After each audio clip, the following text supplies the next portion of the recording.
Happy Wednesday. Welcome, everyone. Okay, I am going to check my tech. We are streaming live. It looks like we're on good to go on Facebook. We're also on LinkedIn today and on YouTube. So, um, while everyone is kind of getting on board, also, too, it takes a little time delay for all this to catch up and tech to do its thing.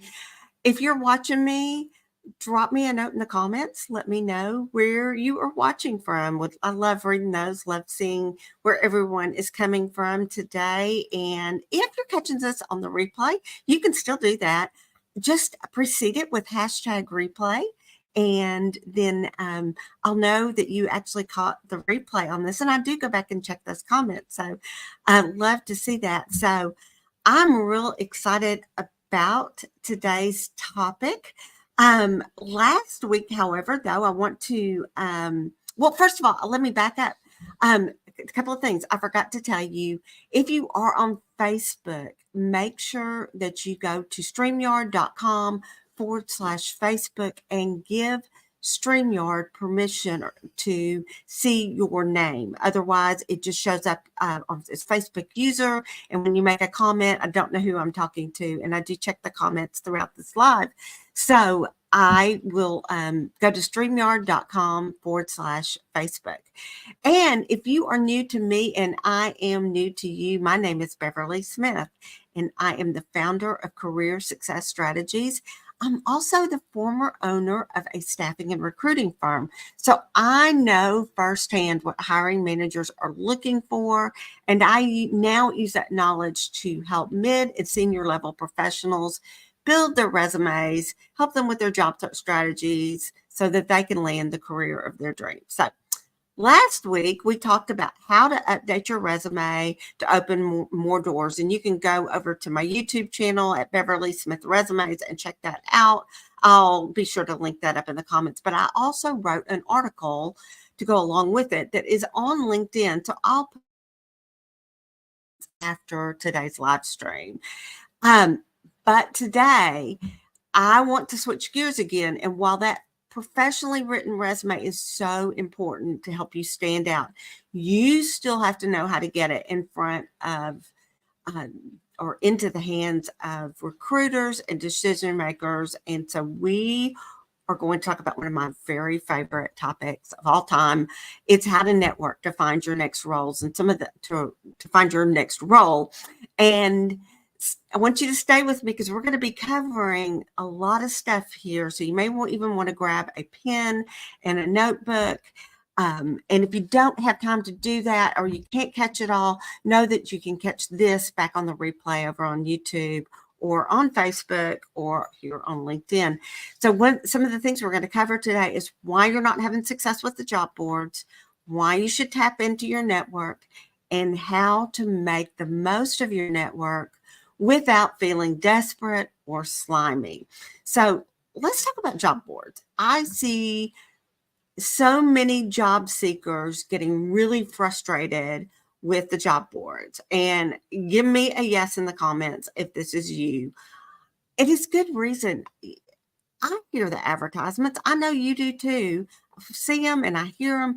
They're promising you that if you get onto their job board, there's listed your next role is listed there. And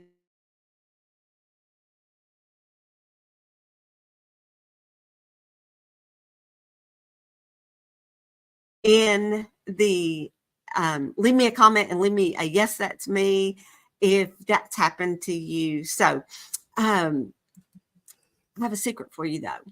Employers are frustrated by job boards as well. They have been told this or been sold the same bill of goods. And in many cases, they are spending a whole lot of money trying and getting very little return. So if you've hired for your department or your company, there's a good chance you've experienced what I'm talking about. Not going to dwell on that, but I want to flip back over to the job seeker's perspective and why you're not seeing the results that you deserve. After all, we know that you're clearly qualified based on that job posting, and it's just so frustrating. So here's another secret. Employers prefer to hire people that they know or that were referred by someone that they know and trust. But before they even post this position, they've likely even been putting out feelers for weeks, maybe even months. Not sure if you knew that or not. If you did, let me know in the comments. But that's the truth. They are looking and putting out feelers well before they even post these positions. So by the time y'all it's even posted online, it's in its most competitive stage as far as the employer's candidate search. And it's not a hidden job any longer. And in some cases, the employer's already has a couple of strong contenders, but maybe they've been told you need to post this publicly. In other cases, they get so many responses that it just takes them a while to wade through it. They may even leave the posting up online while they sift through their first batch of candidates. And if they find a couple of top candidates in that first batch, they're probably never, and you weren't one of the first ones to apply, they're probably never going to see your application. But I will say, however, there is a chance that at least you'll be in their database and they might reach out to you with other opportunities. So it's not all lost there. It's just frustrating because I know you guys are spending so much time applying online and you might get a little thank you email for your application. But other than that, you're only hearing crickets. So why should you tap into your network? Well, if that experience with job boards is not convincing enough, I want you to consider the following. According to a February 2023 article on Zippia.com, 85% of all jobs are filled through networking. That's right, 85%. And it goes on to state that job seekers who network actually have a higher success rate, with job match occurring in the first 1 to 3 month time frame. That's crazy, right? Additionally, these job offers are usually higher in quality. Network connections are more likely to be well connected and established, making them more likely to provide a job referral with a higher salary and a higher title. Did you catch that? I'm going to give that to you one more time. This is straight from Zippia.com. It says these job offers are higher in quality. Network connections are more likely to be well connected and established. It makes them more likely to provide the job referral, the person that was referred to them, with a higher salary and a higher title. It's that know, like, and trust thing, y'all.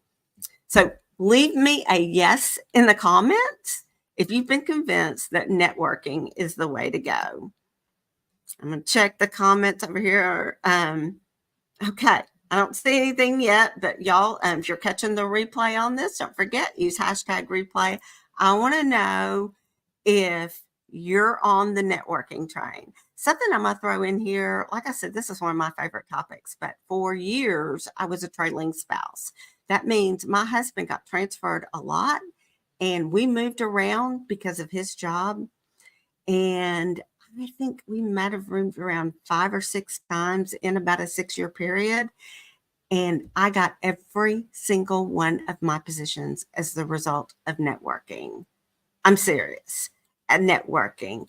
That means I went into a new town and networked and found my position. So if I can do that, and I was a young 20-something at the time, if I can do that, I know that you can do that. And I'm a little bit introverted and shy, but I just knew that the only way I was going to find something that I enjoyed was to get out there and get to talking. And I never once answered a classified ad, which I'm dating myself. That was when classified ads were a thing. So I hope you're on the networking train. So you may now, some of you hate to network, and I get it. Like I said, I'm a little bit introverted and a little bit shy, so I have to stretch myself. You may be feeling like, oh my gosh, my circle of friends is going to think I'm desperate if I reach out. Or I feel really slimy if I ask my circle to promote me. No, guys. Most people love to help people they know or are acquainted with. So they especially want to help high caliber people like you that's watching this.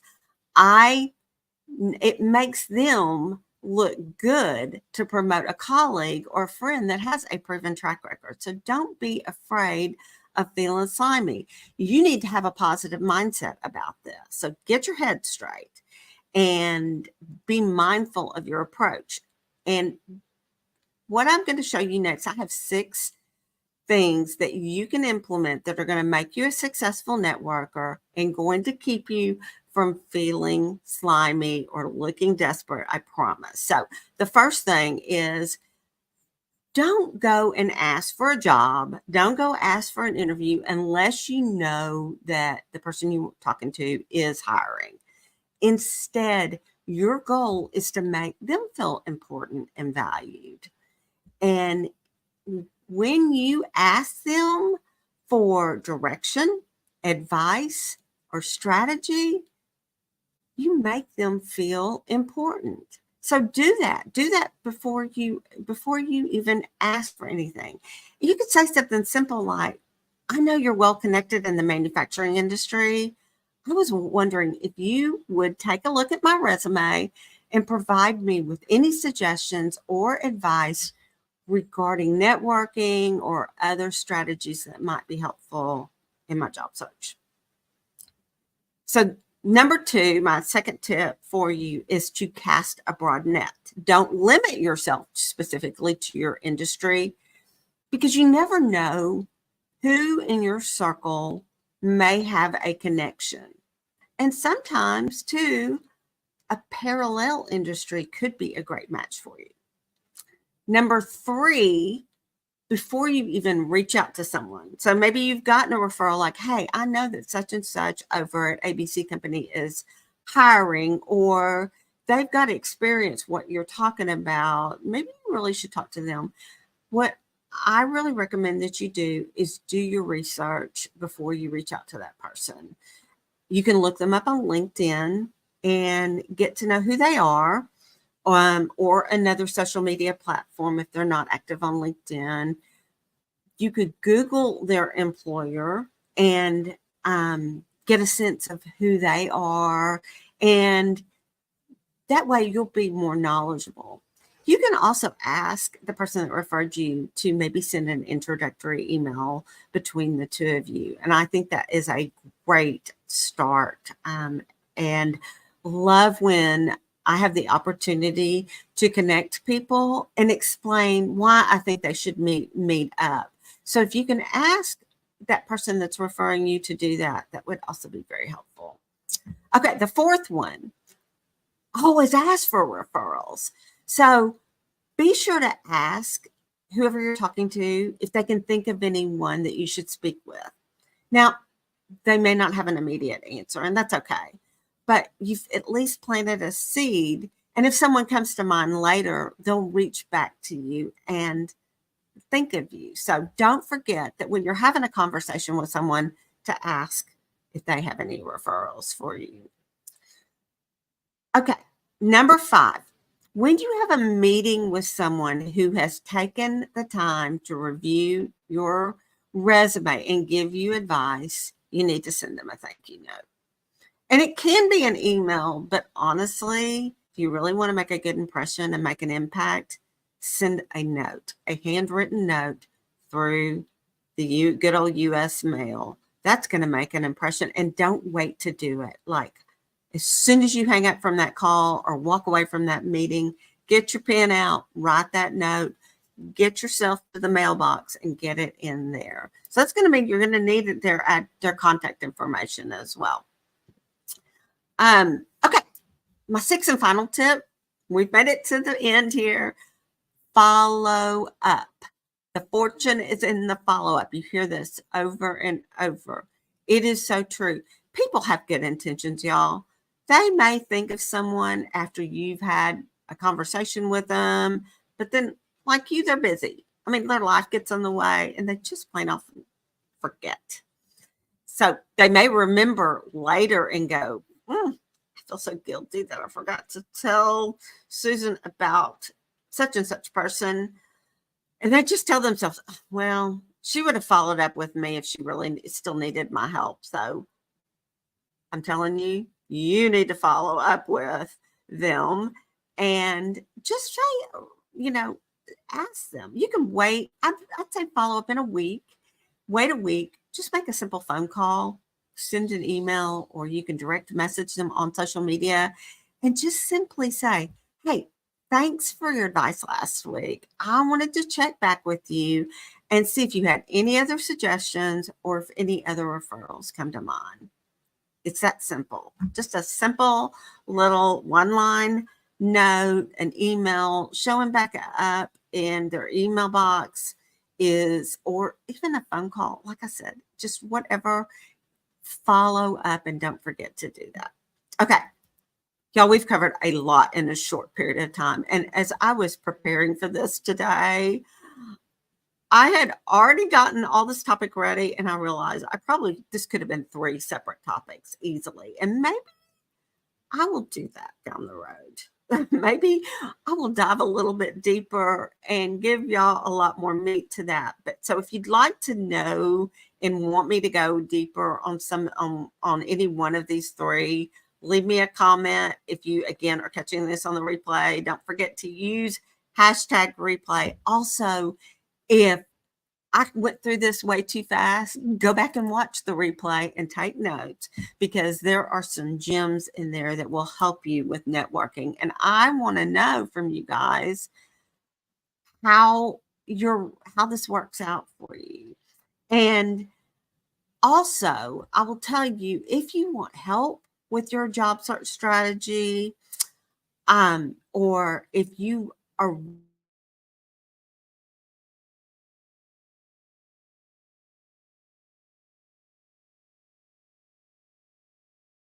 resume reviews, so we can talk about that option for you as well. And it's very affordable. I jam pack it with a lot of great advice to help you if you feel like you want to DIY your resume. But I know most of you watching this probably want a professional one. Reach out to me. I am happy to help you with your resume, and I'd love to get you on my schedule. Again, if you're watching the replay, be sure to comment. Let me know you're here. Use #replay. I have a special treat, y'all. Next week, I have a special guest. My friend and fellow career coach, Ari Schaefer, is going to be joining us. And she's going to be sharing some powerful insights for job seekers. I'm also moving the time to 12:30. So it'll be on Wednesday still, but it'll be at 12:30, not 12:45. So mark your calendars, and I look forward to seeing you on my next video.